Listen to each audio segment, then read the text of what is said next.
Israel ministries అనే కార్యక్రమాన్ని వీక్షిస్తున్న మీ అందరికీ శుభము సమాధానము కలుగును గాక. అందరూ బాగున్నారండి.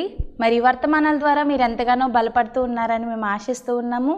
చాలామంది ఫోన్ కాల్స్ ద్వారా ఫోన్ చేసి మమ్మల్ని ఎంతగానో బలపరుస్తూ ఉన్నారు. వర్తమానాల ద్వారా వాళ్ళు బలపడుతూ ఉన్నారని చక్కని సాక్ష్యాలు చెప్తూ ఉన్నారు. దాన్ని బట్టి ప్రభుని ఎంతగానో మేము మహింపరుస్తూ ఉన్నాం. అలాగే చాలామంది చక్కగా స్పాన్సర్ చేసి ఈ యొక్క ప్రోగ్రామ్స్ని ముందుకి సహకరిస్తున్నారు. ఈ యొక్క సువార్తను దాన్ని బట్టి కూడా దేవునికి ఎంతగానో మరి స్తుతులు చెల్లిస్తూ మహింపరుస్తూ ఉన్నాము. మరి మీ అందరికీ కూడా ప్రభు పేరట హృదయపూర్వకమైన వందన మరణాతలు తెలియజేస్తున్నామండి. మరి ఈ యొక్క ఇజ్రాయెల్ మినిస్ట్రీస్ మీరు చూస్తూ ఎంతగానో బలపడండి. అలాగే యూట్యూబ్లో కూడా ఇజ్రాయెల్ మినిస్ట్రీస్ యానం అనేటువంటి సెర్చ్ చేసి మరి మా ప్రోగ్రామ్స్ చూసి బలపడాలని కోరుకుంటున్నాం. మరి ఈ రోజు కూడా చక్కని అంశం ద్వారా మేము ముందుకు వచ్చాం.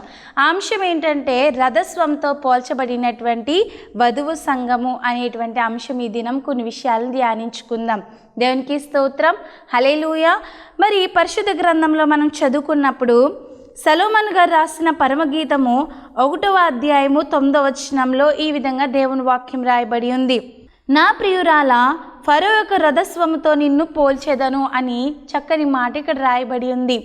మనం అనుకోవచ్చు ఈ యొక్క అంశం చూసి మనకేం అర్థం కాదు. రథస్వముతో పోల్చబడినటువంటి వధువు సంఘము, వధువు సంఘం ఏంటి, రథస్వంతో పోల్చబడడం ఏంటి అనేది మనకి తెలియదు. కానీ దాన్ని లోతుగా మనం అర్థం చేసుకుంటే ఈరోజు వాక్యం ద్వారా మనం తెలుసుకుందాము. వాక్యం ద్వారా మనము ఈ యొక్క రథస్వముతో ఎందుకు పోల్చారు వధువు సంఘాన్ని అనేటువంటి అంశాన్ని, కొన్ని విషయాల్ని మనం ఈ దినము ధ్యానించుకుందాం. మరి పరిశుద్ధ గ్రంథంలో ఈ యొక్క పరమగీతము అధ్యాయంలో గ్రంథంలో చాలా చక్కని మాటలు రాయబడి ఉన్నాయి. పరమగీతము అనగా పరలోకం నుండి వచ్చినటువంటి గీతము. మరి ఈ యొక్క పరమగీతంలో చక్కగా వధువు సంఘము కొరకు, అలాగే త్వరలో రానయున్న యేసుప్రభు వారి కొరకు చక్కని మాటలు రాయబడి ఉన్నాయి. పెండ్లి కుమారుడికి పెండ్లి కుమార్తెగా మనం ఎలా సిద్ధపడాలి అని చక్కని మాటలు రాయబడి ఉన్నాయి. అయితే మరి ప్రియుడు అనగా అర్థం ఏమిటంటే, ప్రియుడు ఎవరికి సాదృశ్యంగా ఉన్నారు అంటే యేసుప్రభు వారికి సాదృశ్యంగా ఉన్నారు. అలాగే ప్రియురాలు అని ఎవరికి సాదృశ్యంగా ఉన్నారంటే వధువు సంగమునకు, వధువు సంగమునకు సాదృశ్యంగా కనిపిస్తూ ఉన్నారు. ఈరోజు వధువు సంఘముగా మనం అందరం కూడా పోల్చబడి ఉన్నాము. ఈ దేవుని వాక్యం సెలవిస్తుంది. మరి ఇక్కడ రథస్వముతో పోల్చబడి ఉన్నదంట. ఎవరు? వధువు సంఘమును ఎవరితో పోల్చారు? మరి రథస్వముతో పోల్చినట్లుగా మనం చూస్తూ ఉన్నాం. దేవునికి స్తోత్రం, హల్లెలూయా. మరి రథమునకు చూసినట్లయితే రథమునకు 7 గుర్రములు ఉంటాయండి. ఎన్ని గుర్రములు ఉంటాయి? 7 గుర్రములు ఉంటాయి. అయితే ఈరోజు 7 గుర్రముల్లో ఉన్నటువంటి లక్షణాలు మనం ధ్యానించుకున్నాం. అంటే రథమునకు ఉన్నటువంటి 7 గుర్రములలో ఉన్న ప్రతి లక్షణము కూడా వధువు సంఘముగా పోల్చబడిన వధువునకు మనందరికీ కూడా కలిగి ఉండాలని పరిశుద్ధాత్మ దేవుడు మాట్లాడుతూ ఉన్నారు. అందుకే దేవుడు వాక్యం సెలవిస్తూ ఉంది, నా ప్రియురాలా, అంటే మనమందరం కూడా దేవుడు చెప్తున్నాడు, నా ప్రియులారా ఫరో యొక్క రథస్వముతో నిన్ను పోల్చేదను. రథస్వము అనగా రథమునకు 7 గుర్రములు ఉంటాయి. ఆ 7 గుర్రములలో ఉండాల్సిన లక్షణాలు ఈరోజు ప్రియురాళ్ళుగా, వధువుగా, వధువు సంఘముగా పోల్చబడిన మనందరిలో కూడా ఉండాలని దేవుడు ఆశిస్తూ ఉన్నారు. హల్లెలూయా. మరి ఈరోజు మరి రాకడలో ఎత్తబడవలసిన వధువు సంఘముగా మనందరిలో ఉండవలసినటువంటి మరి ఈ యొక్క 7 గుర్రములో ఉన్నటువంటి లక్షణాలు, మొట్టమొదటిగా గుర్రములకు ఉండవలసిన లక్షణము చురుకుతనము. దేవునికి స్తోత్రం, హల్లెలూయా. మొట్టమొదటి గుర్రము, 7 గుర్రాలలో మొదటి గుర్రం నుండి మనం ఏం నేర్చుకోవాలంటే చురుకుతనము కలిగి మనం జీవించాలి. మరి మొట్టమొదటి గుర్రములో అంటే వధువు సంఘంలో ఉండవలసిన లక్షణము చురుకుతనము. మరి నిర్గమకాండము 1వ అధ్యాయము 19వ వచనంలో దేవుని వాక్యం సెలవిస్తుంది, అందుకు ఆ మంత్రసానులు హెబ్రీ స్త్రీలు ఐగుప్తు స్త్రీలు వంటి వారు కారు, వారు చురుకైన వారు. మంత్రసాని వారి యొద్దకు వెళ్ళక మునిపే వారు ప్రసవించి ఉన్నారని ఫరోతో చెప్పిరి. దేవునికి స్తోత్రం, హల్లెలూయా. మరి ఐగుప్తు దేశంలో ఇజ్రాయేలు ప్రజలు ప్రబలిపోవడం చూసి మరి ఫరో రాజు చెప్తూ ఉన్నాడు ఏమనంటే, ఈ యొక్క ఇజ్రాయేలీలలో పుట్టిన ప్రతి మగబిడ్డని కూడా మరి కాన్పు పీట పీటల మీదే చంపేయండి, మరి ప్రసవించగానే మీరు చంపేయండి, ఆడపిల్ల అయితే బతకనివ్వండి, మగబిడ్డ అయితే మరి చంపేయండి అని రాజు ఆజ్ఞాపించాడు. అయితే ఈ యొక్క ఐగుప్తీయులు ఈ మంత్రసానులు హెబ్రీ స్త్రీల దగ్గరికి వెళ్ళక మునిపే వాళ్ళు ఎలా ఉన్నారంటే ప్రసవించి వాళ్ళ బిడ్డలను వాళ్ళు దాచుకోవడం జరిగేది. మరి అప్పుడు ఈ యొక్క మంత్రసానులు రాజుగారి దగ్గరకు వచ్చి సాక్ష్యం ఇస్తూ ఉన్నారు ఏమనంటే, మరి ఆ మంత్రసానులు హెబ్రీ స్త్రీలు ఐగుప్తి స్త్రీలు వంటి వారు కారు. హెబ్రీ స్త్రీలు ఎలాంటి వారు కారండి? ఐగుప్తి స్త్రీలు వంటి వారు కారు, వారు చురుకైన వారు అని మంత్రసానులు హెబ్రీ స్త్రీల కొరకు చాలా చక్కని సాక్ష్యం చెప్తున్నారు. అక్కడ రాయబడి ఉన్నటువంటి మాట ఏంటంటే వారు చురుకైన వారు. దేవునికి స్తోత్రం, హల్లెలూయా. ఈరోజు ప్రియ దేవుని బిడ్డలారా, వధువు సంగముగా పోల్చబడిన మనలో చురుకుతనం అనేది ఉండాలి. ఈరోజు చాలా మందిలో చురుకుతనం ఉంటుంది. ఎందుకు చురుకుతనం ఉంటుంది? ఫంక్షన్కి వెళ్ళాలంటే తొందరగా వెళ్తారు, పిల్లలు స్కూల్కి వెళ్ళాలంటే తొందరగా వెళ్తారు, అలాగే ఉద్యోగానికి వెళ్ళాల్సినటువంటి జాబ్ చేసే వాళ్ళు తొందరగా వెళ్తారు. ప్రతి విషయంలో చురుకుతనం ఉంటుంది. అలాగే మరి పుట్టింటికి వెళ్ళాలంటే చాలామంది ఆడవాళ్ళు ఎంత తొందరగా రెడీ అవుతారు కదండి. మరి అన్ని విషయాల్లో కూడా చురుకుతనం అనేది ఉంటుంది. కానీ మరి దేనిలో చురుకుతనం ఉండదు? మనం దేవుని మందిరానికి వెళ్ళడంలో చురుకుతనం చూపించాం, దేవునికి ఇచ్చుటలో మనకు చురుకుతనం ఉండదు, అలాగే దేవుని సువార్తను ప్రకటించడంలో చురుకుతనం ఉండదు. కానీ దేవుడు వాక్యం సెలవిస్తుంది చురుకుగా ఉండుట గొప్ప భాగ్యము. ఈరోజు చురుకుతనం మనకు ఉండాలి. తొందరగా మనం ఎక్కడికి వెళ్ళాలంటే దేవుని సన్నిధికి రావాలి. ఈరోజు దేవుని వాక్యం సెలవిస్తుంది ఏ విషయంలో చురుకుతనం ఉండాలి. చాలామంది అంటారు మీరు ఆగండి అని చెప్పి వాళ్ళే ఏం చేస్తున్నారంటే ఈ రోజులో చాలామంది భర్తలను ఆపేసి వాళ్ళే మాట్లాడుతూ ఉంటారు కదండి. మరి అలాంటి విషయాల్లో చురుకుతనం వద్దు. మనకి గొడవలు పెట్టుకోవడంలో తొందరపాటు వద్దు. ఎందులో మనం తొందరగా ఉండాలి, ఎందులో మనం స్పీడ్గా ఉండాలి, ఎందులో మనం చురుకుతనం చూపించాలి అంటే మొట్టమొదటిగా దేవుని మందిరానికి వెళ్ళటంలో చురుకుతనం కలిగి జీవించాలి. దేవుని వాక్యం సెలవిస్తుంది ప్రజలందరూ కూడా దేవాలయంలోనికి ఆయన మాటలు వినుటకు పెందలకడే వచ్చి చుండిరని వాక్యం రాయబడి ఉంది. ఈరోజు మరి పెందలకడే దేవుని మందిరానికి వెళ్ళగలుగుతున్నావా? ఈరోజు చాలామందికి భయం ఉంది, ప్రతి ఒక్కరికి భయం ఉంది. కానీ మరి క్రైస్తవులుగా మనందరికీ కూడా భయం ఉండట్లేదు. ఒక్కరి కూడా మరి మొదటి ప్రార్థనలో పాల్గొనే వాళ్ళు మరి 100%లో 1% కూడా చాలా సంఘాల్లో కనపడట్లేదండి. చాలామంది ఆరాధన అయ్యాక వెళ్ళే వాళ్ళు ఉంటారు, చాలామంది వాక్యం టైంలోకి వెళ్ళే వాళ్ళు ఉంటారు, చాలామంది ముగింపు ప్రార్థనలో కూడా అటెండెన్స్ వేయించుకునే వాళ్ళు ఉంటారు. ఈరోజు మరి ఆ లిస్టులో మీరు ఉన్నారేమో. దేవుడు మాట్లాడుతున్నాడు చురుకుగా ఉండుట గొప్ప భాగ్యము. ఎవరైతే చురుకుతనంగా ఉంటారో వాళ్ళే వధువు సంగమునకు మరి ఉండాల్సిన లక్షణము కలిగిన వారే ఉంటారు, వాళ్ళే రాకడలో ఎత్తబడగలుగుతారు. దేవునికి స్తోత్రం, హల్లెలూయా. భక్తులైన దేవదాసయ్య గారు అన్నారు ఏమనంటే, మరి ఎత్తబడిన వారికి పప్పలు, విడవబడిన వారికి తిప్పలు. మరి బుద్ధి కలిగిన కన్యకల వలె మనము చురుకుతనం కలిగి జీవించి ఆయన రాకడలో ఎత్తబడే ధన్యతను మనం పొందుకోవాలి. అలాగే రెండవదిగా ఇచ్చుటిలో చురుకుతనం కలిగి జీవించాలి.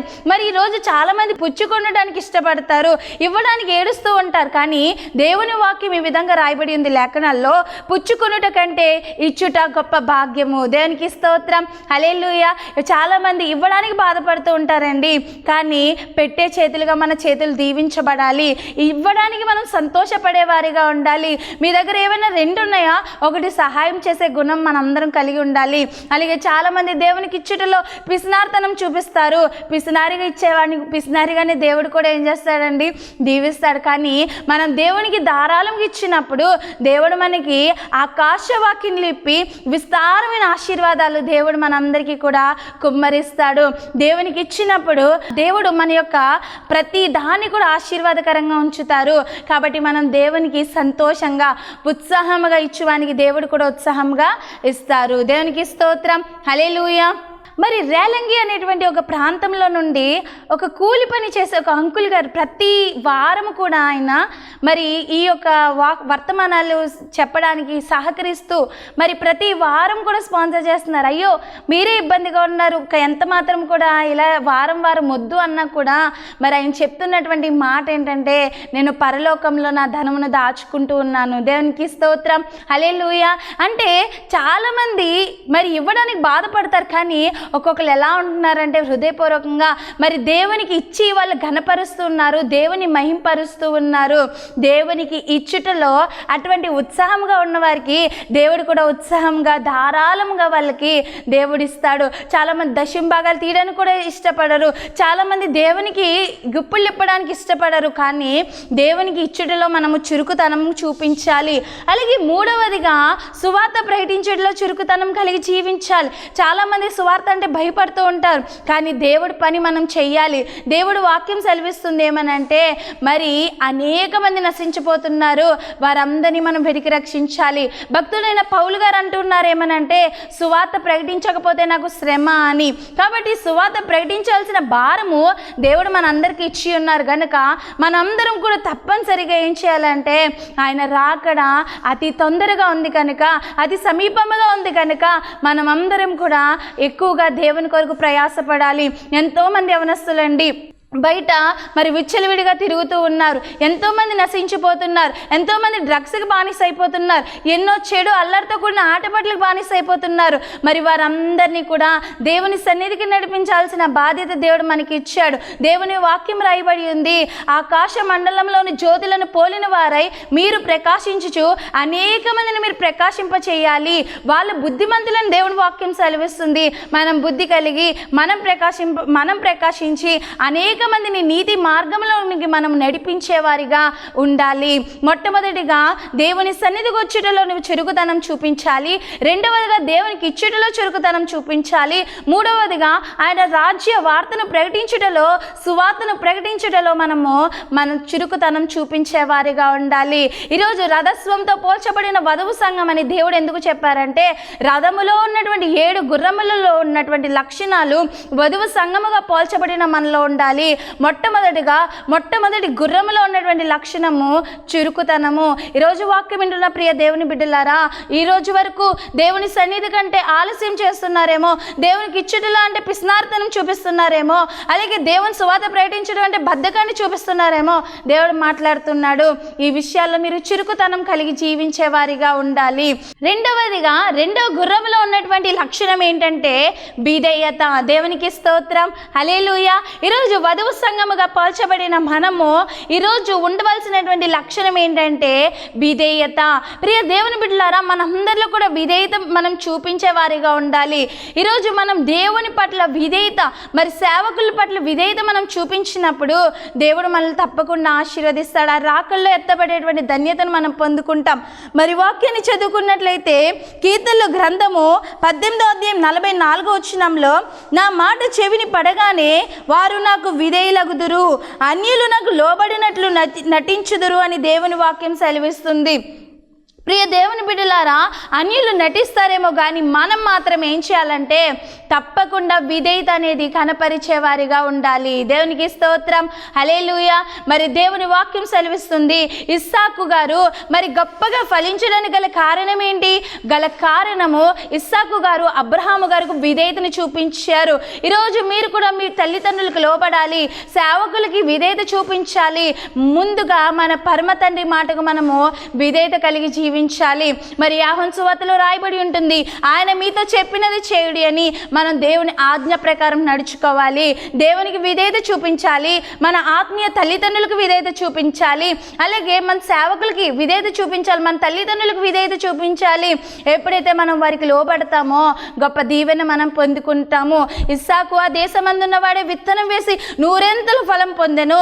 అతను చేయిందంతా దేవుడు ఆశీర్వదించడానికి గల కారణం ఏంటంటే ఇస్సాకు గారు అబ్రహాం గారికి విధేయత చూపించారు. అలాగే ఈరోజు మీరు కూడా గొప్ప ఫలం పొందాలంటే, ఆశీర్వాదకరంగా మీరు జీవించాలంటే మనం కూడా అందరికీ కూడా ఏం చేయాలండి? దేవునికి విధేయత కలిగి జీవించాలి. ఆత్మీయ తల్లిదండ్రులకి, మన తల్లిదండ్రులకి విధేయత కలిగి జీవించినప్పుడు గొప్ప దీవెన మనం పొందుకోగలుగుతాము. దేవునికి స్తోత్రం, హల్లెలూయా. యేసు ప్రభువారు కూడా ఏం చేశారండి? ఆయన కూడా విధేయత చూపించినట్లుగా మనం చూస్తున్నాము. యేసయ్య శ్రమల ద్వారా మనకి విధేయత నేర్పిస్తున్నారు. ఈరోజు మనం కూడా కూడా విధేయత కలిగి జీవించే వారిగా ఉండాలి. అలాగే మూడవదిగా మనం చూసినట్లయితే మూడవ గుర్రంలో ఉండవలసిన లక్షణము ధైర్యము. దేవునికి స్తోత్రం, హల్లెలూయా. ఈరోజు మూడవదిగా దేవుడు చెప్తూ ఉన్నాడు, ధైర్యము కలిగి జీవించాలి.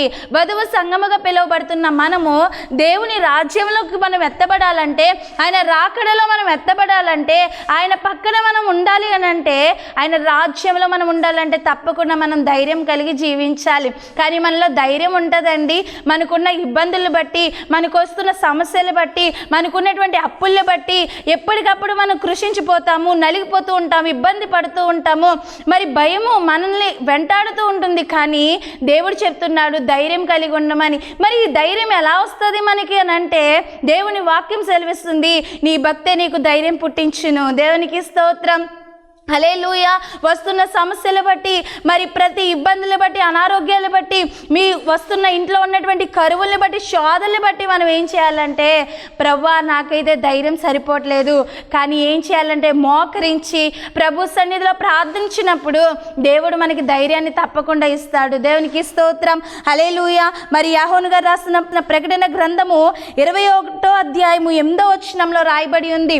ప్రకటన గ్రంథం 21వ అధ్యాయం 8వ వచనంలో, పిరికి వారు అగ్ని గంధకములతో మండు గుండములలో పాలు పొందుదురు, ఇది రెండవ మరణము. దేవునికి స్తోత్రం, హల్లెలూయా. మరి దేవుని వాక్యం సెలవిస్తుంది ఏమనంటే, ఎవరు అగ్నిగుండంలో ఉంటారంటే పిరికి వారు అగ్నిగుండంలో ఉంటారు. మరి 366 సార్లు బైబిల్లో రాయబడి ఉంది, భయపడకుడి భయపడకుడి భయపడకుడి అని. కానీ ఈరోజు మనకు వస్తున్న భయము ఎలా మనం దాన్ని ఫేస్ చేయాలి, ఎలా మనం దాన్ని అధిగమించాలి, ఎలా దాని నుంచి బయటపడాలి అని అంటే, ఒకటే ఒక మార్గము, దేవుడి పాదాల సన్నిధిలో ప్రార్థించగా మీ భక్తి మీకు ధైర్యం పుట్టిస్తుంది. ఆ భక్తి సమస్యల నుంచి విడిపించడానికి గొప్ప కార్యం చేస్తుంది. దేవునికి స్తోత్రం, హల్లెలూయా. ప్రియ దేవుని బిడ్డలారా, మీకు వస్తున్న ప్రతి ఇబ్బందులు బట్టి, శోధనలు బట్టి భయపడకండి. ధైర్యం తెచ్చుకుని దేవుడి సన్నిధిలో మొరపెట్టినప్పుడు దేవుడు కార్యం చేస్తాడు. అన్నమ్మ గారు అన్నీ పోగొట్టుకున్నారు, భయంకరంగా అందరూ సూటిపుటి మాటలతో బాధపడుతున్నాడు. ఆమె మరి ధైర్యం లేనప్పుడు దేవుడి సన్నిధికి వచ్చి ఆమె భక్తి ద్వారా ధైర్యం పుట్టించుకుని మరి దేవుడి సన్నిధిలో మొరపెట్టినప్పుడు దేవుడు గర్భాన్ని తెరిచి మరి సమూయేలు లాంటి గొప్ప ప్రవక్తని దేవుడు ఇచ్చాడు. దేవునికి స్తోత్రం, హల్లెలూయా. సమూయేలు గారు లాంటి గొప్ప యాజకుని దేవుడు ఇచ్చాడు, గొప్ప దీర్ఘదర్శకుని దేవుడు ఇచ్చాడు. ఈరోజు వాక్యం వింటున్న ప్రియ దేవుని బిడ్డలారా, మీకున్న సమస్యను బట్టి మీరు భయపడుతూ ఉన్నారేమో, మీకున్నటువంటి అప్పుల్ని బట్టి మీరు భయపడుతూ ఉన్నారేమో, శోధనలు బట్టి భయపడుతున్నారేమో, మీ భర్త తీరం లేక బాధపడుతున్నారేమో, మీ పిల్లలు మీ మాట వినక భయపడుతున్నారేమో. కానీ దేవుడి సన్నిధిలో మీరు మొరపెట్టగా ఆయన మీకు ధైర్యం పుట్టిస్తారు. కాబట్టి దేవుడి సన్నిధిలో మనం ఏం చేయాలంటే ప్రార్థన చేయాలి. దేవుడు చెప్తున్నాడు, శక్తియు ప్రేమయు ఇంద్రియ నిగ్రహము గల ఆత్మను మీకు ఇచ్చాను కానీ పిరుగుతనం గల ఆత్మను మీకు ఇవ్వలేదు అని. కాబట్టి అటువంటి ఆత్మను మనకి ఇవ్వలేదు కనుక ధైర్యం తెచ్చుకొని ఆయన సన్నిధిలో ప్రార్థించగా మీకున్న సమస్యలను అధిగమించే శక్తిని, కాపుదలను దేవుడు మీకు తప్పకుండా అనుగ్రహిస్తాడు. దేవునికి స్తోత్రం, హల్లెలూయా. మరి దావీదు గారు చెప్తూ ఉన్నారు ఏమనంటే, దేవుని బట్టి నేను ధైర్యం తెచ్చుకున్నాను. దేవునికి స్తోత్రం, హల్లెలూయా. మరి చూసినట్లయితే మరి అమాలేకీయులు ఇజ్రాయేల్ ప్రజల మీద దాడి చేస్తూ అక్కడ ఉన్నటువంటి స్త్రీలందరినీ కూడా అమాలేకీయులు తీసుకెళ్ళిపోయినప్పుడు మరి దావీదు గారు దేవుడి సన్నిధిలో మోకరించి దేవునికి ప్రార్థన చేసి ప్రభు యొద్ద నుండి ధైర్యమును తెచ్చుకుని ఆయన యుద్ధమునకు వెళ్ళారు. దేవునికి స్తోత్రం, హల్లెలూయా. ఈరోజు వాక్యం వింటున్న ప్రియ దేవుని బిడ్డలారా, దావీదు గారి వల్లే దేవుని సన్నిధిలో నుండి మనం మోకరించి ప్రార్థించి దేవుని నామమును బట్టి మనము ధైర్యం తెచ్చుకునే వారిగా ఉండాలి. దేవునికి స్తోత్రం, హల్లెలూయా. మరి యెహోవా యందు భయభక్తులు కలిగి ఉండుట బహుధైర్యమును పుట్టిస్తుందని దేవుని వాక్యం సెలవిస్తుంది. కాబట్టి మనం దేవుని యందు భయభక్తులు కలిగి ఆ ధైర్యాన్ని మనము పొందుకునే వారిగా ఉండాలి. అలాగే మనం చూసినట్లయితే నాలుగవదిగా గుర్రంలో ఉండవలసిన లక్షణము భారమును లాగుతుంది. దేవునికి స్తోత్రం, హల్లెలూయా. మరి నాలుగవదిగా గుర్రం ఏం చేస్తుందండి, భారము లాగుతున్నట్లుగా మనం చూస్తాం. చూస్తున్నాం. మరి ఈరోజు దేవుడు మనకి ఏం భారం ఇచ్చారు? వధువు సంఘముగా పోల్చబడిన మనకు దేవుడు ఈ లక్షణం ఎందుకు ఉండాలని చెప్తున్నారంటే, దేవుడు మనందరికీ ఒక భారం ఇచ్చారు. ఏమనంటే, మనందరినీ దేవుడు అంటున్నాడు, ప్రయాసపడి భారం ఇచ్చిన సమస్త జనులారా నా ఎద్దుకు రండి, నేను మీకు విశ్రాంతి కలగజేస్తానని మన భారము దేవునికి ఇచ్చి, మరి దేవుని యొక్క భారం, దేవుడు ఇచ్చినటువంటి పనిని మనం చేయాలి. అదేంటంటే సర్వలోకమునకు వెళ్ళి సర్వ సృష్టికి మనము సువార్తను ప్రకటించాలి. నశించిపోతున్న వాళ్ళు ఎంతోమంది ఉన్నారు, వారందరి కొరకు మన భారం కలిగి ప్రార్థన చేయాలి. దేవుడు మనకిచ్చిన భారమును బట్టి అందరికీ సువార్తను మనం ప్రకటించాలి. యేసుప్రభువు వారి యొక్క కార్యాలందరికీ వివరించాలి. దేవుడు మీకు చేసిన కార్యాలు, సాక్ష్యాలను అనేక మందికి మనము పంచేవారిగా ఉండాలి. దేవునికి స్తోత్రం, హల్లెలూయా. దేవుడి పని ఎంత చేస్తే అంత దీవెన మనకు ఉంటుందండి. మరి పరలోక రాజ్యంలో మనం దాచుకోగలుగుతాము.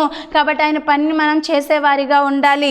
అలాగే ఐదవదిగా మనం చూసినట్లయితే, గుర్రంలో ఉండవలసిన లక్షణము కళ్ళకు కంతలు కట్టుకుంటుంది. దేవునికి స్తోత్రం, హల్లెలూయా. కళ్ళకు కంతలు ఉంటాయి గుర్రాలు కదండి.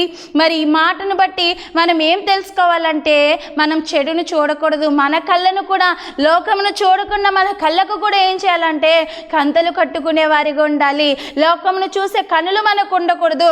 అందుకే దేవుని వాక్యం ఉంటుంది, నేత్రాశ మనలో ఉండకూడదని. ఈరోజు నేత్రాశ ఉంటుందేమో, చూసిందల్లా చాలామంది అది నాకు కావాలనుకుంటారు. చాలామంది ఆవిడ అలా ఫ్యాషన్ చేసి నేను అలాగే చేయాలనుకుంటూ ఉంటారు. చాలామందిలో మరి అవి తినాలి, ఇవి తినాలి, అనేకమైనటువంటి నేత్రాశలు, చూసిందల్లా కావాలి అనేటువంటి ఆశలు చాలా మందిలో ఉంటాయి. అలాగే చాలామంది విషపు చూపులు ఉంటాయని బైబిల్లో రాయబడి ఉంది. చాలామంది నేల చూపులు చూస్తూ ఉంటారు. చాలామంది లోకమును చూసేటువంటి కనులు ఉన్నాయి. దీనా లోకమును చూద్దామని వెళ్ళి పాపంలో పడిపోయి మరి తన కుటుంబాన్నే నాశనం అయిపోయేలా చేసింది. ఈరోజు అటువంటి కళ్ళు ఉన్నాయేమో, చెడును చూసే కనులు ఉన్నాయేమో, దయచేసి మనల్ని మనం సరి చేసుకోవాలి. ఈ వాక్యం ద్వారా మనల్ని మనం తప్పకుండా సరి చేసుకోవాలి. దేవునికి స్తోత్రం, హల్లెలూయా. మరి దేవుని వాక్యం సెలవిస్తుంది, మన కళ్ళతో మనం చెడు చూడకూడదు, మోహపు చూపులు మనలో ఉండకూడదని దేవుడి వాక్యం సెలవిస్తుంది. యోబు గారు చక్కని మాట అంటున్నట్లుగా మనం చూస్తున్నాం. 31వ అధ్యాయం 1వ వచనంలో, నేను నా కనులతో నిబంధన చేసుకుంటుని, కన్యకును నేను ఎలాగ చూచెదను. మరి చక్కని తీర్మానం కలిగి యోబు గారు జీవిస్తూ ఉన్నారు. ఈరోజు చాలామంది యవనస్తులు చెడు చూపులు చూస్తూ, ఫోన్లో చెడు చూస్తూ జీవిస్తూ ఉన్నారు. మరి ఈరోజు మనం దేవుడి వాక్యం సెలవిస్తుంది, మరి చెడు చూడకుండా మనల్ని మనం పరిశుద్ధపరచుకోవాలి, పవిత్రపరచుకోవాలి. మన కళ్ళకు ఏం చేయాలంటే కంతలు కట్టుకోవాలి. లోకమును చూసే కనులు ఉండకుండా దేవుని చూసే కనులు మనం కలిగి ఉండాలి. చాలామంది ప్రార్థనలు చేసినప్పుడు కూడా కళ్ళు తెరిచి చూస్తూ ఉంటారు. కళ్ళు తెరవడం వల్ల లోకం కనిపిస్తుంది. కనులు మూసుకొని ప్రార్థనలు ఏకీపించడం ద్వారా మనం దైవ దర్శనాన్ని పొందుకుంటాము. దేవుని యొక్క దర్శనాన్ని మనం చూడగలుగుతాము.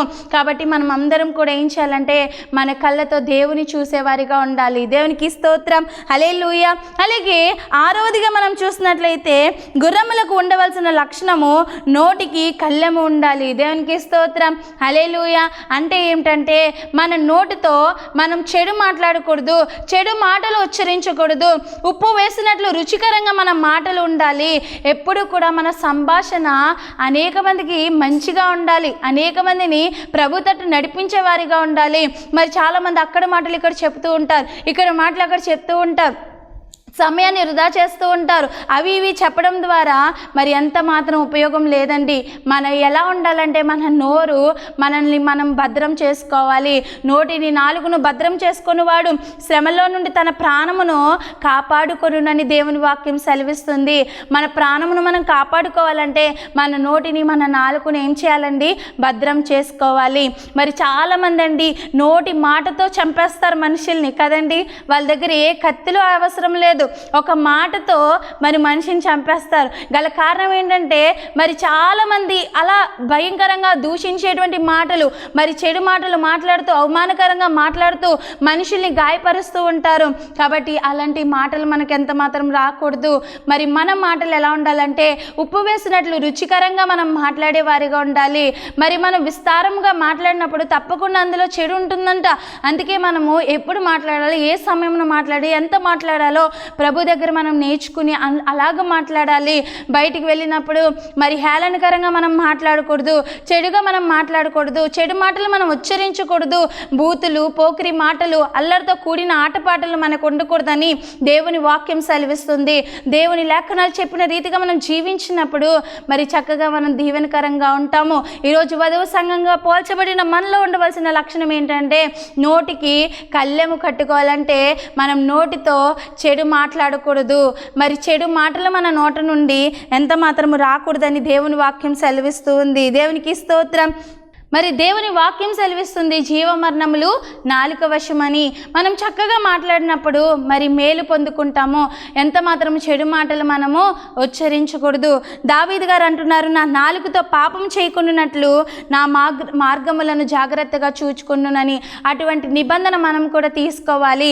అలాగే 7వదిగా మనం చూసినట్లయితే, 7వదిగా గుర్రములో ఉండవలసిన లక్షణము ఐక్యత. దేవునికి స్తోత్రం, హల్లెలూయా. ఈరోజు వధువు సంఘంగా పోల్చబడిన మనందరిలో కూడా ఉండవలసిన లక్షణం ఏంటంటే, ఐక్యత కలిగి మనం జీవించాలి.